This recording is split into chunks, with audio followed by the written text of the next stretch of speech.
great, guys. Looks great. Can I get makeup on Tori? Hey, you filming a movie? Hey, don't forget about the Southside now.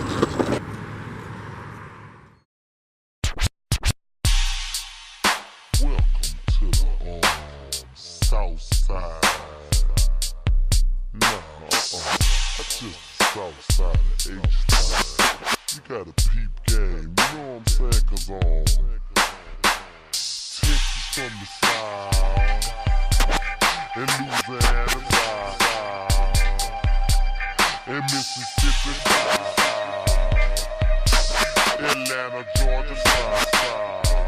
That's why we doing the Southside, the Southside, yeah, the Southside, the Southside.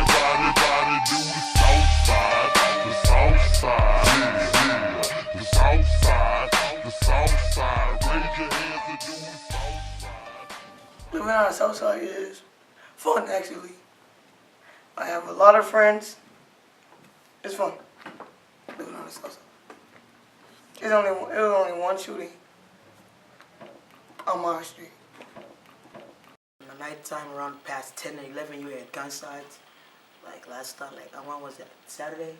Yeah, like Saturday, they shot 2 police officers on the south side and stuff. Like, it's crazy down there. Made a drive-by and they shot 2 people and stuff. Like, it was crazy. Like, how could you just drive by and shoot anybody? You see, like, this city on their porch, minding their own business, you just drive by and, like, put the bullets on them. Like, that's crazy. Like, what kind of person would do that? Like, people in the streets don't want to meet new people. They just want to be in the street, be in gangs, and don't get the education or get a job. Like, I feel how the South Side is perceived as a bad place. People look into the South Side and they'll ask me where I live, and I'll be like, I live on the South Side. They'll be like, oh, you live down the way? And I'll be like, yeah, no. At first, I thought they meant downtown because that was the abbreviation for it. And I was like, no. And then I was like, oh, I know what y'all meant. I know what you meant. And then I was like, okay. And I'm like, why do y'all always think that South Side is a bad place? Like, they hear South Side, they think guns and shooting and everybody always getting killed. But it's like, it depends on where you're at, really. Southside is just like it's quiet, but it's not peaceful. Drugs, violence, crime. 3 words to describe the Southside. Growing up there, I always had to, find a way of surviving. And going to school was my way of surviving. Every time it was like kids doing bad stuff. Sometimes I just wanted to join them, but my mom wouldn't let me. She always just said, go on out, study, be homer, this, that, and the third. I learned that from my dad before he left, and I don't know, it's just crazy down there. I myself almost got shot, and I'm only 13 years old.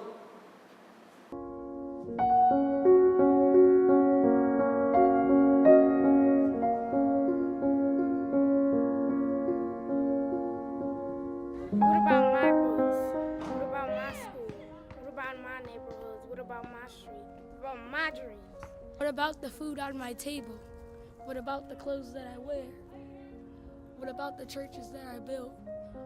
What about the houses over there? What about my grandma? What about my grandpa? What about my bank account? What about the money that's in my family's account? What about my family name? What about my family values? What about my family? What about my school? What about my South Side? What about my South Side?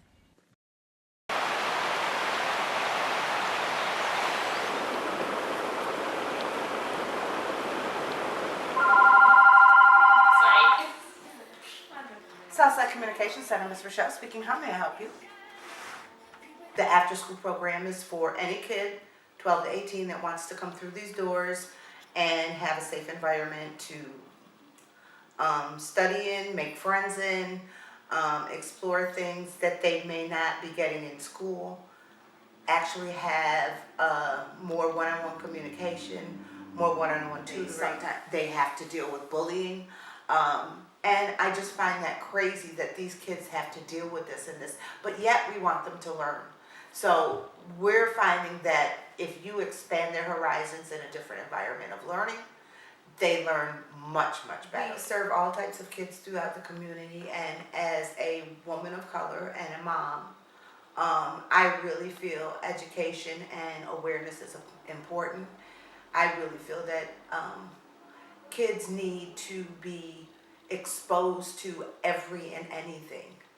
We have gone to several plays at Syracuse Stage. We've had different organizations come in. We've had SNUG, which is guns spelled backwards, to come in and talk to them about the violence which they live in every single day. Some of the kids have lost friends to gun violence, suicide. So they're dealing with a lot more than just trying to get an education. We encourage a family setting. We all eat together. We talk around the table. There is nothing that's off limits. If one kid is having something going on, the older kids mentor the younger kids to kind of guide them. I give them visions, and it's important because when you have a community that everybody swears is just awful, and you know, they picture the Southside just being this desolate place. It's really not. These kids are vibrant. They're thriving. They want to learn. They want to just explore life in a different way other than the violence and everything that's going on around them. And that's what I try to give kids, is a lasting memory of what their life can be, not what it is right now. They have a future. They have options. They have choices. And just helping them, push them along. Not the conventional way.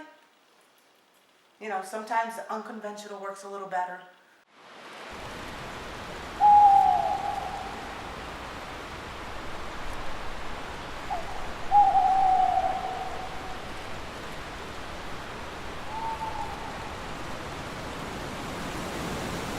My name is Rachel Johnson. I'm 21.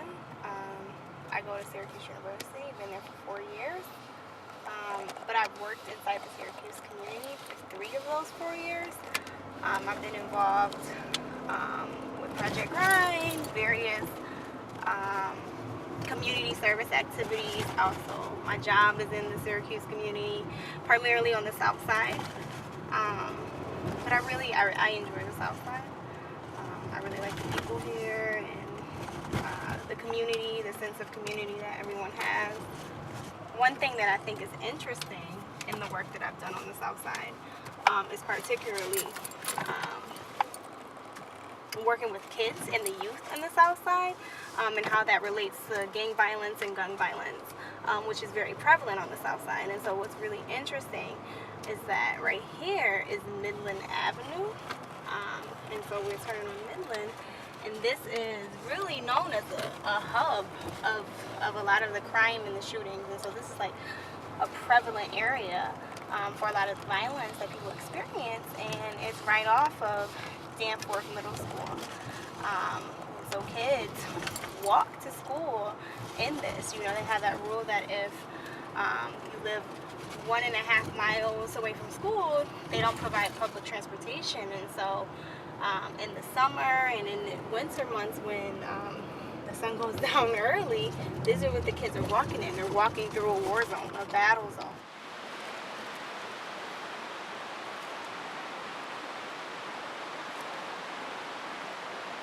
It's one thing to just sit and feel bad for it, right?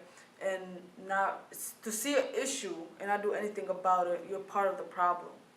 So I felt like I was part of the problem by sitting there and just feeling bad for them. So we decided that we as a community need to intervene somehow and create this program that will help them with their homework, mentoring, writing essays, whatever it may be.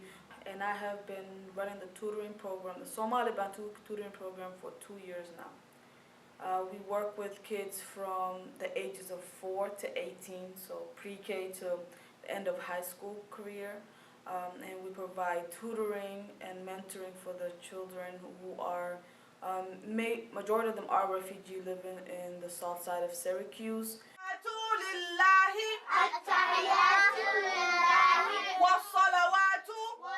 As a Muslim woman in this community, I think women are the backbone of any nation.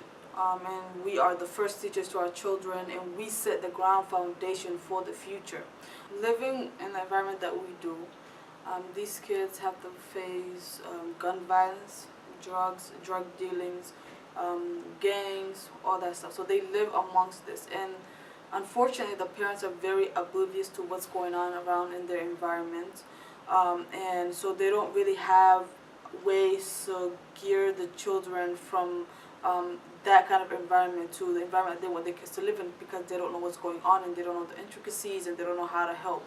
And so providing programming actually gets them away from that environment into a positive environment where they can be themselves and not want to be other people, and also not get into the life that most of the youth in that community are living in.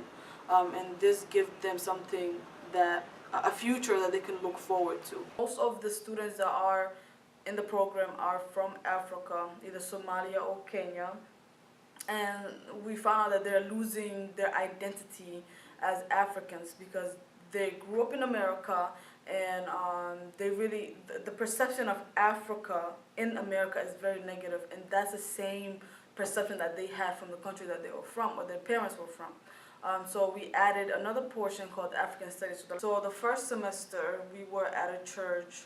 It was it was like a little small church room, and there wasn't a lot of space in there. We wanted to do the tutoring outside sometimes, but because of the snow and the cold, we couldn't do it. So we had to like try to fit everybody in without being hurt or like having hazards around. So they'll come in, read a book, do some vocab and reading comprehension, and we'll go over the answers together to just give them something to do. And also we would play games just to make it fun, because if it's just reading, they're not going to come. So playing games, making competitions about words, who gets the most words, or like I also inserted in a religious perspective in the reading. So we'll do reading Quran and understanding Quran and understanding the prophets and their religion, so they know where they came from and who they are. So that's something that I ran every summer, and I've been doing ever since then.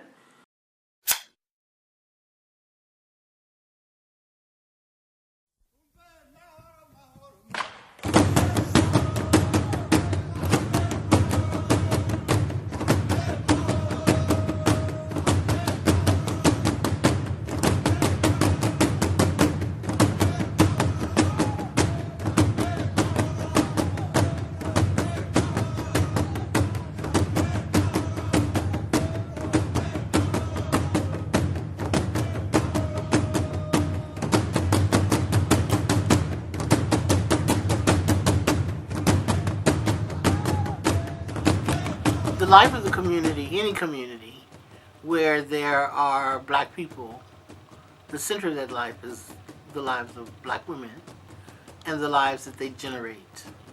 The role of women is something of a role, somehow like the role of a creator. I don't like the term role because it's as if she's playing. But by role, I mean the position, the power, the effectiveness of women is immeasurable.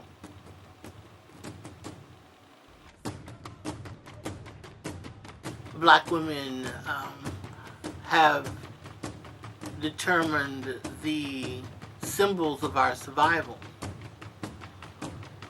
One symbol of our survival are children.